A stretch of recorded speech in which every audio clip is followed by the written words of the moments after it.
distinguished officials, Mr. Chairman, the head of ROPA, or the chairman of ROPA, Dr. Yama,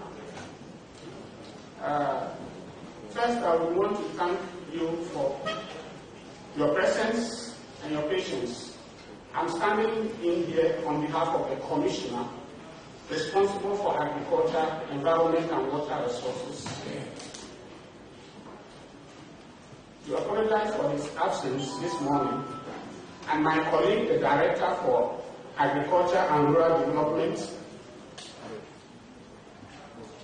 And I would want to state that their absence is in good faith. In good faith because we're here to discuss issues of the regional and national agriculture investment programs and how we can move this process forward. And a very important factor of getting this process forward through successfully is related to funding and investments. And it's for this reason that the Commissioner and the Director are absent this morning. We've been in consultation, looking out for funding opportunities with the Israeli government. And I want to assure you that all things being equal, the Director himself will be with us this afternoon. We're sorry for their absence, but as Dr. Yama said, ECOWAS is here very well represented, and this program is for the region, not necessarily for ECOWAS Commissioner. And on behalf of the Commissioner, Mr. Chairman, Honorable Ministers here present, representatives of the AU NEPA agency, regional economic communities here present, development partners, representatives of technical support institutions, farmer-based organizations, the civil society organizations, the private sector, operators, ladies and gentlemen. Again, on behalf of the Commissioner and the President of the ECOWAS Commission, His Excellency Mr. Marcel Allocution, I have the singular honor and pleasure to welcome all participants to the Food and Agriculture Advisory Committee meeting taking place in this beautiful city of Abuja. The high turnout of participants to this advisory committee meeting by various stakeholders from within and outside the West African region is a clear manifestation of high commitment of all of you in the development of the West African agriculture system. The Food and Agriculture Advisory Committee is one of the key governance and coordination mechanisms that has been established by ECOWAS Commission to support the implementation of the various programs and the projects which have been outlined in the regional and the national agricultural investment plans. The committee, the advisory committee, is a very important platform for us. It is a platform for the review and approval of the second generation of the regional agricultural investment plan.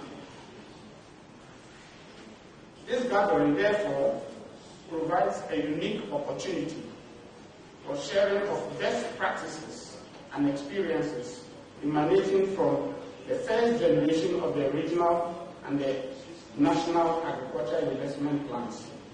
We therefore look forward to having very frank and healthy exchanges on the best way forward as we go ahead to review the draft RIDE and other related documents over the next 2 days. Distinguished officials, the development of the second generation of the regional agricultural investment plan and the national agricultural investment plans is anchored on a global and international commitments and regional priorities that we are all concerned with. The ECOWAS Commission, with the support of the member states, development partners and other stakeholders, implemented the RIPE from 2010 to last year, and this was guided by the Agriculture Policy, the ECOWAS 2005. During this period of the policy and program implementation, the region you are all bearing witness has recorded a number of successes in terms of increasing cereal production, the ability to manage and prevent food crises, improvements recorded in the performance of ECOWAS food system over the last 10 years, and increased investments in the agriculture sector in both levels, the member states and at the regional level. Distinguished officials, despite the remarkable achievements that we have recorded, there are still a number of challenges that will require urgent attention by all stakeholders. These include assessing increased funding, for which reason I have just indicated, for the absence of the Commissioner and my colleague. We also have a challenge of limited human capacity. We are faced with weak institutions and regulatory frameworks, rapid increase in population and growing urbanization, and most importantly, also of late, is the negative consequences of climate change and its impact on agriculture, among others. Based on the experiences gained in the implementation of the first generation of the regional agriculture investment plans and the national plans, the ECOWAS Commission, through a participatory process, has identified 7 major areas or goals which are designed to fast-track the process of attaining the policy objectives and the targets in the ECOWAS and in the RIPE from this year up to the next 10 years, that's 2025. These goals include 1. Ensuring food security and sovereignty in the region. 2. Better integration of nutritional dimensions in the whole program. 3. Assessing and developing specialized and regional complementary and specialization in agriculture. 4. Promoting sustainable intensification models that seek to address the issue of reducing vulnerability to climate change. 5 is related to the increasing of resilience of family farms. 6 is related to better defining regional priorities. And the final one is related to ensuring intersectoral governance.